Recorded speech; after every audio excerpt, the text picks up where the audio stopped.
عقیدہ جو ہے اس کا ویسے تو یہ بہت تفصیل سے سیکھنے والی چیز ہے کہ اس کو بالکل بندے کو اس کے ایک ایک لفظ ازبر ہونا چاہیے، یاد ہونا چاہیے ہر انسان کو. لیکن چونکہ ہمیں پہلے بہت ساری چیزوں کا پتہ نہیں، تو کم از کم بیسک جو چیزیں ہیں، جو مین پوائنٹ ہیں جن کے بغیر بندہ بالکل صحیح مسلمان تصور نہیں کیا جا سکتا، وہ بندے کو یاد ہونے چاہیے. وہ انشاءاللہ کچھ اس کی تھوڑی سی تفصیل بھی بیان کریں گے، سارا تو بیان نہیں ہو سکے گا، کچھ تفصیل بھی اہم پوائنٹ جو ہوں گے وہ بیان کر دیں گے. ویسے آپ دیکھیں حضرت صاحب نے یہ طریقہ محمدیہ کی جو بک ہے، اس میں 7 ایسے پوائنٹ بیان کر دیے ہیں کہ جو ایک عام مسلمان ہے اگر وہ ان کو یاد کر لے اچھی طرح اور اس پہ چلتا رہے تو اللہ کی بارگاہ میں امید ہے کہ اللہ سبحانہ و تعالیٰ کمی پوری فرما دے گا. لیکن پھر آپ کو عرض کر دوں کہ عقیدہ کو سیکھنا ضروری ہے. عقیدہ کا علم فرض علوم میں جو پہلا علم آتا ہے وہ کون سا ہے؟ علم العقائد. فرض علوم جو ہے جو ہر مرد و عورت پر سیکھنے فرض ہیں، ان میں سے پہلا جو فرض علم ہے وہ کون سا ہے؟ علم العقائد سب سے پہلا ہے. تو یہ ہمیں سیکھنا چاہیے، پڑھنا چاہیے. ہمارے ذہن میں ایک ویسے ہی بات بیٹھی ہوتی ہے کہ پتہ نہیں عقیدہ کسے کہتے ہیں، وہ جو اپنی سمجھ کے مطابق بیٹھی ہوتی ہے اس پہ ہم ساری زندگی لڑتے رہتے ہیں. تو حالانکہ وہ جو چیزیں ہماری سمجھ میں ہمارے ذہن میں بیٹھی ہوتی ہیں شاید ان کا اس سے تعلق بھی نہیں ہوتا جس پہ ہم لڑ رہے ہوتے ہیں. تو آپ یہ سمجھے، پہلی آپ یہ حضرت صاحب نے یہاں پر جو 7 اہم پوائنٹ لکھے ہیں ان سے پہلے حضرت صاحب نے ایک سوال لکھا ہے کہ سوال اس طریق اور رستے پر چلنے سے پہلے مجھے کیا کرنا چاہیے. یعنی یہ جو طریق، یہ رستہ صبح سمجھایا، اس پر چلنے سے پہلے کیا کرنا چاہیے؟ کرنا یہ چاہیے کہ سب سے پہلے اپنے عقیدے کو درست کرنا چاہیے. عقیدے میں سے سب سے پہلا عقیدہ مسلمان کا کیا عقیدہ ہے؟ لا الہ الا اللہ، یعنی اللہ کے متعلق وہ کیا ہے کہ عقیدہ اہل سنت و جماعت کے عقیدہ کے عقائد میں بیان کر دیا گیا ہے. عقیدے پر بے شمار کتب ہیں، بڑی بڑی موٹی اور بڑی بڑی لمبی چوڑی کتابیں بھی ہیں، لیکن عام مسلمان کے لیے چھوٹے چھوٹے رسائل مل جاتے ہیں جو سوالن جوابن ہوتے ہیں، بندہ ان کو یاد کر لیتا ہے. جن میں سے ایک میں آپ کو 1-2 عرض کر دیتا ہوں.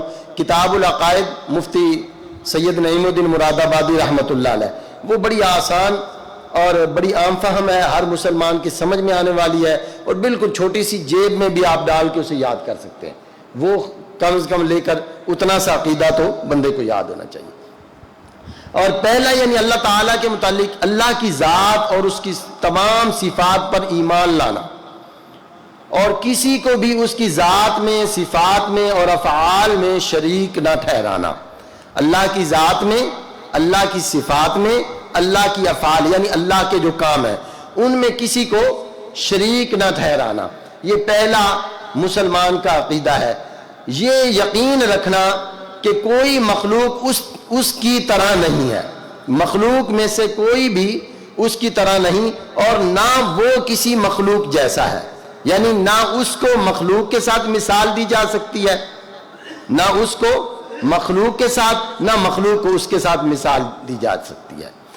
وہ ابھی اگر سیکھنا چاہیں، بیان کریں تو یقیناً شاید اسی پر بھی ٹائم ختم ہو جائے گا اور یہ ایک عقیدے کا جو پوائنٹ ہے یہ بھی مکمل نہیں ہوگا. تو بیسک کیا ہے آپ ذہن میں رکھیں کہ اللہ سبحانہ و تعالیٰ کے متعلق کیا ہے کہ اللہ کی ذات اور صفات اور اللہ کے افعال میں کوئی اللہ کا شریک نہیں ہے، کوئی اللہ کا شریک نہیں ہے.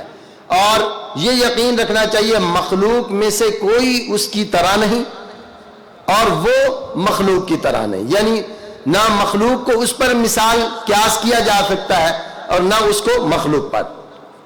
وہ کسی کا حصہ نہیں ہے، نہ اس کی ذات کا کوئی حصہ ہے، اور ذہنوں اور سوچوں سے وہ بلند تر ہے. یعنی اس عقل میں، اس کھوپڑی میں، اس ذہن میں اس کی ذات، اس کی صفات نہیں سما سکتی. وہ ہمارے ذہنوں سے بالا تر ہے. نمبر 2 عقیدہ، یہ قرآن پاک کی جو میں نے آیا مبارکہ پڑھی اور بھی قرآن پاک کی بے شمار آیات میں اللہ سبحانہ و تعالیٰ نے اس عقیدے کو بیان فرما دیا. اگر ان آیات کو یاد کر لیا جائے تو پھر بھی بندے کے ذہن میں عقیدے کے جو اہم پوائنٹ ہیں وہ رہ سکتے ہیں کہ اے ایمان والو ایمان رکھو اللہ اور اس کے رسول پر, کتابوں پر, اور جو رسولوں پر اتاری گئی یعنی جو کتابیں ہیں ان پر ایمان رکھو, جو آپ صلی اللہ علیہ وسلم پر اتارا گیا, یہ جو پہلے رسولوں پر صحیفے اور کتابیں اتاری گئیں ان پر, فرشتوں پر, قیامت کے دن پر ایمان رکھو. فرمایا جو ان پر ایمان یعنی جس کا اس ایمان میں خلل ہے, جو اس عقیدے میں جس کا خلل ہے, فرمایا وہ ضرور دور کی گمراہی میں پڑا. یعنی یہ جو عقائد ہیں ان میں سے کسی ایک میں کوئی خرابی ہے تو اللہ تعالیٰ کیا فرما رہا ہے کہ وہ دور کی گمراہی میں جا پڑا, یعنی اس کا ہدایت سے پھر کوئی تعلق نہیں رہتا. تو نمبر 2 عقیدہ جو یہاں بیان کیا گیا وہ ہے فرشتوں کے متعلق, کہ اللہ سبحانہ و تعالیٰ کے فرشتوں کے متعلق کیا عقیدہ ہونا چاہیے. بہت سارے لوگ آپ کو ملیں گے جو فرشتوں کا تصور کے قائل ہی نہیں. کچھ لوگ کہتے ہیں جی یہ ایک مطلب عجیب و غرائب انہوں نے اپنے ذہن سے تصور گھڑے ہوئے ہیں فرشتوں کے متعلق. تو نہیں, جو اہل سنت و جماعت کا عقیدہ ہے جو بیان کر دیا گیا اس کے مطابق, جو اللہ سبحانہ و تعالیٰ نے قرآن میں اور نبی رحمت صلی اللہ علیہ وسلم نے حدیث میں بیان فرمایا, فرشتوں کے متعلق جو تصور من و عن, اس طرح تصور رکھنا ہمارے لیے ضروری ہے, اس طرح کا عقیدہ رکھنا ضروری ہے.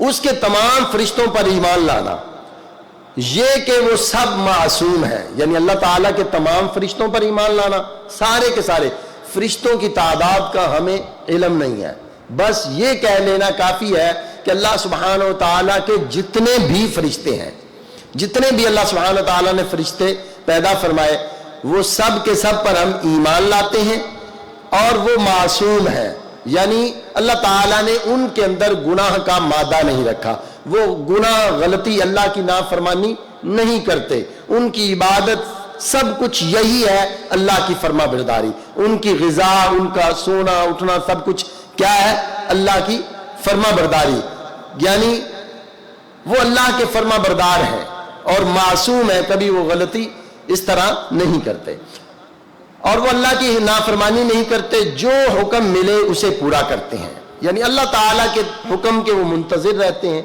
جو اللہ تعالیٰ کی طرف سے حکم ملے اسے پورا کرتے ہیں.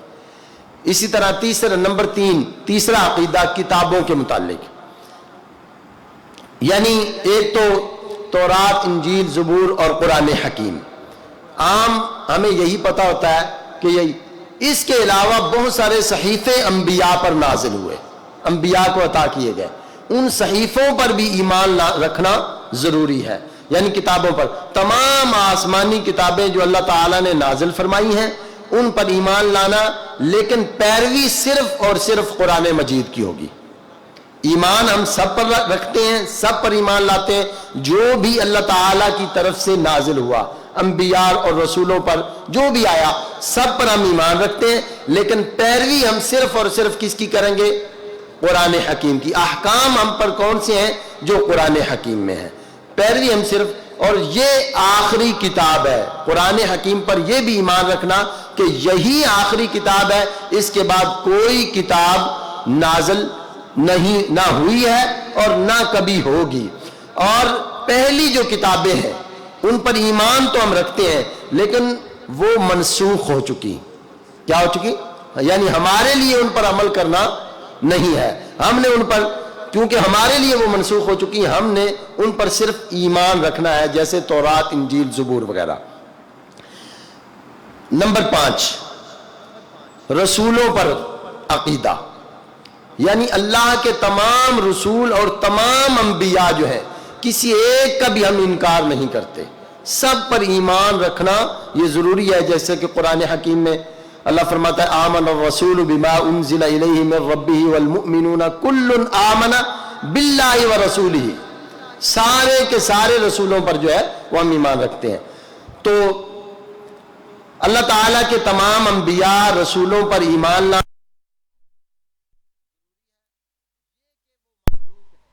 وہ کیا ہے؟ وہ مخلوق ہے اور سب مخلوق سے وہ افضل ہے.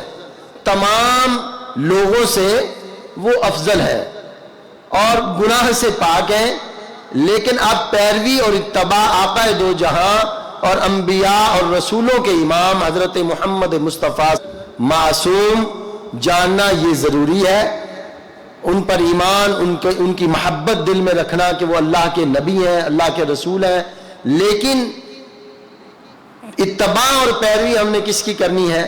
آخر الزمان نبی سیدنا محمد مصطفیٰ صلی اللہ علیہ وسلم۔ اور یہ بھی عقیدہ رکھنا کہ آپ صلی اللہ علیہ وآلہ وسلم آخری نبی ہیں، آپ کے بعد کوئی نبی، کوئی رسول ہرگز نہیں آئے گا۔ جو تشریف لائیں گے مثلا جیسے سیدنا عیسیٰ علیہ السلام، وہ بھی آپ صلی اللہ علیہ وسلم کے امتی بن کر تشریف لائیں گے اور آپ ہی کی شریعت کی پیروی کریں گے، نئی کوئی شریعت لے کر کبھی بھی نہیں آئیں گے۔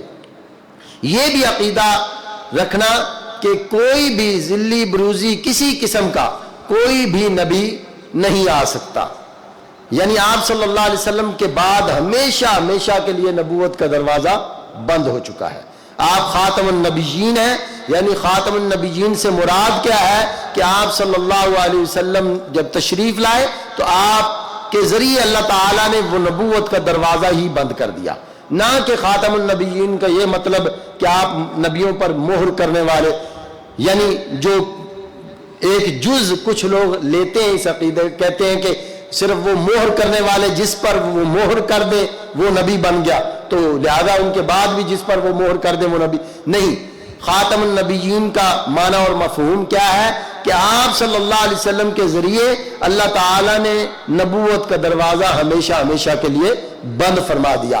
اب کوئی نبوت کا دعویٰ کسی طریقے یا کسی حصے میں بھی کرے وہ گمراہ ہے، وہ کافر ہے، وہ دائرہ اسلام سے خارج اور مرتد ہے۔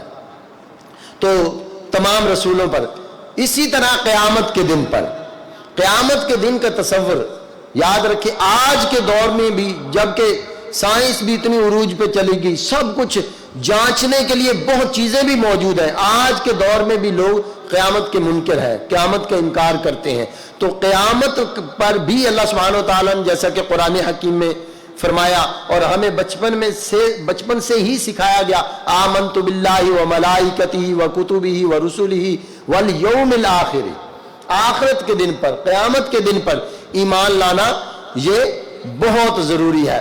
قیامت کے دن یعنی یہ بھی فرض ہے، جو قیامت کا منکر ہوگا وہ بھی مسلمان نہیں ہے۔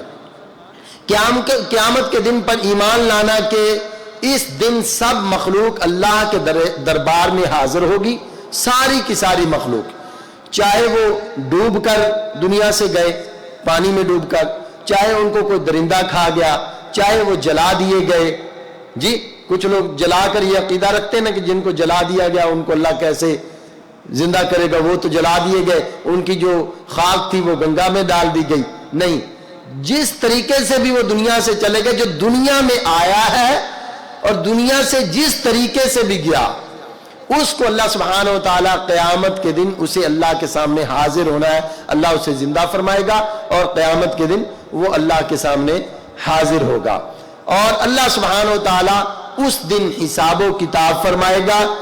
جس نے کسی پر ظلم کیا ہوگا یا جو بھی اللہ کی نافرمانی کی ہوگی اس کا اسے اس دن حساب دینا ہوگا، سوائے اللہ سبحانہ و تعالیٰ جس پر اپنا فضل فرما دے اور اسے بلا حساب و کتاب بخش دے، وہ اس کی رحمت ہے۔ لیکن حساب و کتاب اور قیامت کے دن پر عقیدہ رکھنا یہ فرض ہے۔ اس کے بعد تقدیر، آمنت باللہ و ملائکتہ و کتبہ و رسلہ والیوم الآخر والقدر خیرہ و شرہ، تقدیر پر ایمان، اس پر ایمان رکھنا اللہ تعالیٰ کا علم سب زمانوں اور ہر جگہ کا احاطہ کیے ہوئے ہے۔ تقدیر پر یعنی یہ ذہن میں بٹھا لیں، آپ اس کتاب سے یہ 7 پوائنٹ بھی اگر بندہ حفظ کر لے تو بیسک جو چیزیں ہیں عقیدے کی، جو بنیادی چیزیں سمجھیں، وہ بندے کو زبانی یاد ہوگی۔ تو یہ جو لکھی ہوئی ہیں یہ کوشش کریں کہ سب ہم حفظ کر لیں، یاد کر لیں کہ اللہ تعالیٰ کا علم سب زمانوں اور ہر جگہ کا احاطہ کیے ہوئے ہے، اور اس کو سب چیزوں پر قدرت حاصل ہے، وہ جو چاہتا ہے کرتا ہے، بندوں کا ہر عمل اس کے علم میں ہے، بندے جو بھی کرتے ہیں، بندوں کی سوچوں سے لے کر بندوں کے کاموں تک، جو ابھی سوچیں آنی ہیں، جو پہلے گزر چکی ہیں، جن سوچوں نے ابھی برسوں بعد دماغ میں پیدا ہونا ہے، ان کو بھی اللہ سبحانہ و تعالی جانتا ہے۔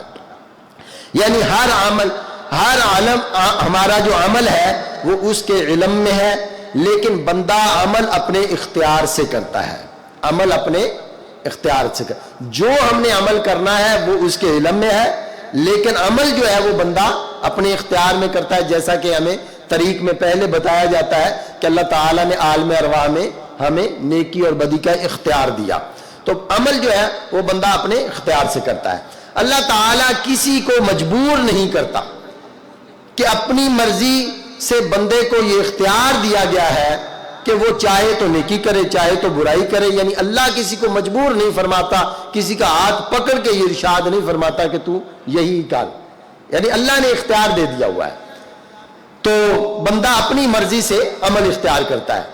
ہر چیز اور عمل کو وہی پیدا کرتا ہے، وہ نیکی سے خوش ہوتا ہے، گناہ سے ناراض ہوتا ہے، بھلائی ہو یا برائی، خیر ہو یا شر، کوئی شے اس کی علم و قدرت سے باہر نہیں۔ اور ساتھ یہ بھی یقین رکھنا کہ وہ ہر عیب و نقص سے پاک ہے، مثلا جھوٹ، ظلم اور جہالت وغیرہ، اس سے اللہ سبحانہ و تعالی پاک ہے۔ کوئی بھی ایسا فعل، کوئی بھی ایسی چیز جس میں برائی پائی جاتی ہو، جس میں جو ہے وہ چھوٹا پن پایا جاتا ہو، جس میں عیب پایا جاتا ہو، اس سے اللہ سبحانہ و تعالی پاک ہے۔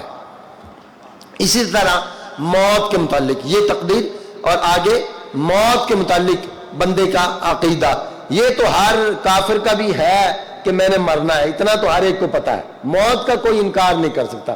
لوگ اللہ کا انکار کر دیتے ہیں معاذ اللہ کے نبیوں کا، لیکن موت کا کوئی انکار نہیں کر سکتا کہ میں نے مرنا نہیں، چاہے وہ جتنا اپنے آپ کو لبرل اور جو بھی سمجھتا ہو، موت کا کوئی بھی انکار نہیں کر سکتا۔ لیکن مسلمان کا موت پر عقیدہ کس طرح کا ہونا چاہیے، یہ ہمارا عقیدہ کس طرح کا ہونا چاہیے، اس بات پر ایمان لانا کہ موت کے بعد ہر ایک زندہ کیا جائے گا، موت تک تو ہر ایک کا ایمان ہے، موت کے بعد جو زندہ کیا جانا ہے اس پر لوگوں کا، یعنی ان جو لوگ نہیں مانتے ان کا ایمان نہیں، لیکن مسلمان کو اس پر ایمان رکھنا یہ فرض ہے کہ موت کے بعد مسلمان کیا ہے، ہر ایک نے زندہ کیا جانا ہے، لیکن ایمان یعنی مسلمان ہونے کے لیے یہ عقیدہ رکھنا ضروری ہے کہ موت کے بعد زندہ کیا جائے گا اور ایک نئی زندگی کا آغاز ہوگا، ایک نئی زندگی ملے گی، یعنی یہ زندگی دنیا والی جب بندہ فوت ہوا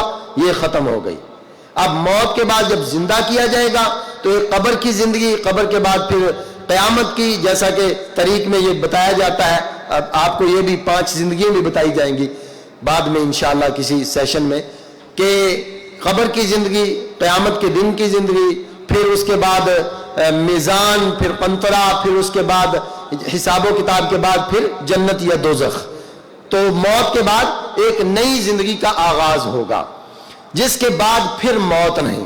اب اس کے متعلق یعنی 3 پوائنٹ اہم ذہن میں بٹھا لیں، ایک تو ہر بندے نے مرنا ہے، دنیا سے جانا ہے، جی ہر بندے نے مرنا ہے، ٹھیک ہے، اس کے بعد کیا ہے، موت کے بعد زندہ ہونا ہے، زندہ ہونے کے بعد پھر ایک نئی زندگی ملنی ہے، یعنی ان تینوں چیزوں پر ایمان رکھنا یہ ہے، مرنا ہر ایک نے دنیا سے جانا ہے، مرنے کے بعد زندہ ہونا ہے، ٹھیک ہے، اور زندہ ہونے کے بعد پھر ایک ہمیشہ کی زندگی جس کے بعد موت نہیں ہے۔ اچھا جی، اس کے بعد پھر ختم نبوت، ختم نبوت کا عقیدہ اللہ سبحانہ و تعالیٰ نے قرآن حکیم میں ارشاد فرمایا، اور ختم نبوت کا عقیدہ جس شخص کا نہیں وہ مسلمان نہیں، وہ مرتد ہے، وہ کافر ہے، وہ چاہے جو بھی کرتا رہے، صدقات و خیرات، نمازیں، روزے، حج، زکات، جو بھی کرتا رہے، وہ بالکل اس کا ضائع، اس کا کوئی اسے فائدہ نہیں، جب تک اس کا ختم نبوت پر ایمان نہیں۔ ہمارے نبی حضرت محمد صلی اللہ علیہ وآلہ وسلم آخری نبی ہیں، ان کے بعد کوئی نیا نبی اس دنیا میں نہیں آئے گا۔ وہ آخری نبی ہیں، ان کے بعد کوئی نیا نبی نہیں آئے گا۔ جو ایسا دعویٰ کرے وہ جھوٹا، ایمان سے خارج ہے۔ اس کو ماننے والے بھی قرب قیامت میں حضرت عیسیٰ علیہ السلام بھی ایک امتی کی حیثیت سے اس دنیا میں تشریف لائیں گے، اور قرآن اور حضرت محمد مصطفیٰ صلی اللہ علیہ وآلہ وسلم کی سنت و شریعت کے مطابق زندگی گزاریں گے اور حکومت کریں گے۔ یہ بھی یعنی ایمان رکھنا کہ حضرت عیسیٰ علیہ السلام زندہ آسمانوں پر موجود ہے، وہ اٹھائے گئے اور انہوں نے قرب قیامت دنیا میں تشریف لانا ہے، اور قرآن اور پیارے آقا صلی اللہ علیہ وسلم کے فرامین کے مطابق وہ حکومت بھی فرمائیں گے، لیکن وہ ایک امتی ہوں گے۔ نبی یعنی اپنی نبوت کا پرچار نہیں کریں گے، جبکہ وہ پہلے سے نبی ہیں، لیکن اپنی وہ نئی نبوت کو لے کر نہیں، بلکہ نبی کریم صلی اللہ علیہ وسلم کے امتی ہوں گے، امتی بن کر وہ اس دنیا پر حکومت کریں گے۔ اس کے بعد صحابہ کرام و اہل بیت اطہار کے متعلق عقیدہ، یہ اچھی طرح سن کر ذہن میں بٹھا لیں کہ نبی کریم صلی اللہ علیہ وآلہ وسلم کو ہم اللہ سبحانہ و تعالیٰ کے بعد آپ کو مانتے ہیں۔ جو بندہ آپ صلی اللہ علیہ وسلم کو نہیں مانتا، آپ پر ایمان نہیں لاتا، لا الہ الا اللہ ساری زندگی پڑھتا رہے، جب تک محمد رسول اللہ پہ کامل یقین اور ایمان نہیں رکھتا اس وقت تک وہ مسلمان نہیں۔ اب آپ صلی اللہ علیہ وسلم کی جو ذات ہے وہ مرکزی حیثیت ہے۔ آپ صلی اللہ علیہ وسلم کے ارد گرد جو بھی چیزیں ہوں گی، یعنی آپ صلی اللہ علیہ وآلہ وسلم کے ساتھ جس کی نسبت ہوگی اس کو ماننا ضروری ہوگا۔ یعنی آسان بات حضرت صاحب جو ارشاد فرماتے ہیں وہ بڑی آسان ہے، یعنی اس میں جھگڑا سب ختم ہو جاتا ہے کہ آپ صلی اللہ علیہ وسلم کو ہم نے مانا، آپ صلی اللہ علیہ وسلم سے ہم محبت رکھتے ہیں۔ جب آپ صلی اللہ علیہ وآلہ وسلم سے محبت رکھتے ہیں تو آپ صلی اللہ علیہ وآلہ وسلم سے جس کی نسبت ہے اس کو ماننا ضروری ہے۔ یعنی آپ صلی اللہ علیہ وسلم کی جو بیویاں ہیں وہ کس کی بیویاں ہیں؟ بولیے، آپ صلی اللہ علیہ وسلم کی۔ تو کس لیے ہم ان کو مان رہے ہیں؟ کہ وہ آپ صلی اللہ علیہ وسلم کی ازواج ہیں۔ وہ ہماری مائیں کس لیے ہیں؟ کہ وہ آپ صلی اللہ علیہ وسلم کی بیویاں ہیں۔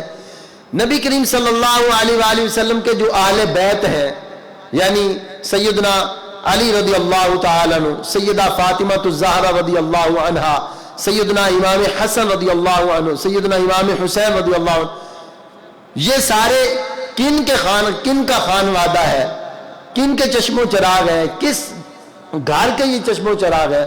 پیارے محبوب کریم صلی اللہ علیہ وسلم کے۔ ان کو ہم کس نسبت سے مان رہے ہیں؟ بولیے، آپ صلی اللہ۔ جب آپ صلی اللہ علیہ وسلم کو مان لیا تو پھر ان کو ماننا بھی ضروری ہو گیا۔ ہم وہ نہیں ہیں کہ جو کچھ دین کو لے لیں اور کچھ کا انکار کر دیں، جبکہ اللہ سبحانہ وتعالی نے فرمایا کہ دین کے اندر پورے داخل ہو جاؤ۔ تو آپ صلی اللہ علیہ وسلم کے ساتھ جس ہستی کی نسبت جڑتی جائے گی اس کو ماننا ضروری ہوگا۔ آپ صلی اللہ علیہ وسلم کے ازواج بھی اہل بیت میں شامل ہیں، آپ صلی اللہ علیہ وسلم کی بیویاں، آپ صلی اللہ علیہ وسلم کے بیٹیاں، آپ صلی اللہ علیہ وسلم کے نواسے نواسیاں، یہ سارے جو اہل بیت اطہار میں شامل ہیں، تو ان سب کو آپ صلی اللہ علیہ وسلم کی نسبت سے ماننا ضروری ہے۔ اور اسی طرح ایک تو یہ ہو گیا آپ صلی اللہ علیہ وسلم کے نسب کی وجہ سے جن کا تعلق آپ صلی اللہ علیہ وسلم سے ہے۔ ایک وہ ہستیاں ہوگی جن کا تعلق آپ صلی اللہ علیہ وسلم سے خونی ہے، آپ صلی اللہ علیہ وسلم سے نسب کی وجہ سے ہے۔ دوسری وہ ہستیاں ہو گئی جن کا تعلق آپ صلی اللہ علیہ وآلہ وسلم سے روحانی ہے۔ وہ کون سی ہستیاں ہیں؟ وہ ہے صحابہ کرام رضوان اللہ اجمعین۔ صحابہ کرام رضوان اللہ اجمعین، روایات میں آتا ہے کہ اللہ تعالیٰ نے عالم ارواح میں نظر رحمت فرمائی، جن دلوں کو سب سے پاک، جو دل سب سے پاک تھے، اللہ تعالیٰ نے ان لوگوں کو آپ صلی اللہ علیہ وسلم کی صحابیت کے لیے چن لیا، ان لوگوں کو چنا ہے۔ یعنی اب یہاں سب باتیں ختم ہو گئیں، جی فلاں یوں ہوا فلاں یوں ہوا، نہیں، اللہ تعالیٰ نے اس وقت عالم ارواح میں ان دلوں کو چنا ان روحوں کو چنا جو سب سے پاک اور صاف تھی. ان کو کس لیے چن لیا؟ اپنے پیارے نبی صلی اللہ علیہ وسلم کی صحابیت کے لیے ان کو چن لیا. تو آپ صلی اللہ علیہ وسلم کے جو بھی صحابہ ہیں، جو آپ صلی اللہ علیہ وسلم کو دیکھ کر، جنہوں نے حالتیں یعنی ظاہری زندگی میں آپ صلی اللہ علیہ وسلم کو ایمان کی نظر سے دیکھ کر ایمان لائے، پھر موت تک اس پر قائم رہے، وہ سارے کے سارے صحابہ ہیں پیارے آقا صلی اللہ علیہ وآلہ وسلم کے. ان پر سب صحابہ کو ماننا ضروری ہے. کسی ایک صحابی کا بغض رکھنا، اس کا خاتمہ ایمان پر ہونا مشکل ہے. جس کے دل میں صحابی کا بغض ہے، حدیث پاک میں من عادى لي وليا فقد آذنت بالحرب، فرمایا حدیث قدسی ہے کہ پیارے اللہ نے فرمایا جس نے میرے کسی ولی سے عداوت رکھی، فرمایا اس کے ساتھ میرا اعلان جنگ ہے. اور صحابہ تو اولیاء کے سردار ہیں، اولیاء کے سردار ہیں. اور اللہ جنگ تیر تلواروں سے نہیں فرماتا. اللہ کا جنگ کیا ہے؟ اللہ سبحانہ وتعالیٰ کا جنگ یہ ہے، علماء فرماتے ہیں کہ جو اللہ کے ساتھ دشمنی لے لیتا ہے، اللہ تعالیٰ کا جنگ یہ ہے کہ اللہ تعالیٰ موت کے وقت اس سے ایمان چھین لیتا ہے. اللہ کا جنگ یہ ہے. بس اس بات کو ذہن میں بٹھا لیں کہ اگر ہم چاہتے ہیں کہ ہمارا خاتمہ ایمان پر ہو تو پھر پیارے آقا کے جتنے صحابہ ہیں سب کے ساتھ پیار اور محبت رکھنا یہ ضروری ہے. سمجھ کے بات؟ صحابہ کے آپس میں جو مشاجرات ہوئے، جو معاملات ہوئے، ان سب کو ہم اللہ اور اس کے رسول کے سپرد کریں گے. وہ اللہ اور اس کے رسول کے ساتھ ان کا معاملہ ہے. اللہ فرماتا ہے قرآن حکیم کے اندر قُلْ وَعَدَ اللَّهُ الْحُسْنَى، کہ اللہ نے تمام کے ساتھ بھلائی کا ارادہ فرما لیا ہوا ہے، سارے صحابہ کے ساتھ. تو جب اللہ نے ان کے ساتھ بھلائی کا ارادہ فرما لیا ہو تو میں اور آپ کون ہوتے ان کے ساتھ حساب و کتاب کرنے والے؟ میں اور ان کا کیا، یہ سب سے ان کی آپ دیکھیں ایک نیکی صرف دیکھ لیں، باقی تو جو ان کی نیکی ہیں صرف ایک نیکی ان کی کہ انہوں نے جو پیارے آقا کے والضحیٰ کے چہرہ انور کو دیکھا. کیا یہ چھوٹی نیکی ہے؟ کیا آج ہم ساری زندگی عبادت کرتے رہیں، ساری زندگی جو ہے وہ ہم صحابی بن سکتے ہیں؟ نہیں بن سکتے. کیوں؟ کہ ہم نے پیارے آقا صلی اللہ علیہ وسلم کی ظاہری حیات طیبہ میں ان کو ہم نہیں دیکھ سکے، ہم وہ زمانہ نہیں پا سکے. یہ ایک نیکی ہی صحابہ کی ایسی ہے کہ جس کے سامنے کائنات کے سارے نیک لوگوں کی نیکی ہیچ ہیں، ساروں کی نیکی اس نیکی کے سامنے کچھ بھی نہیں.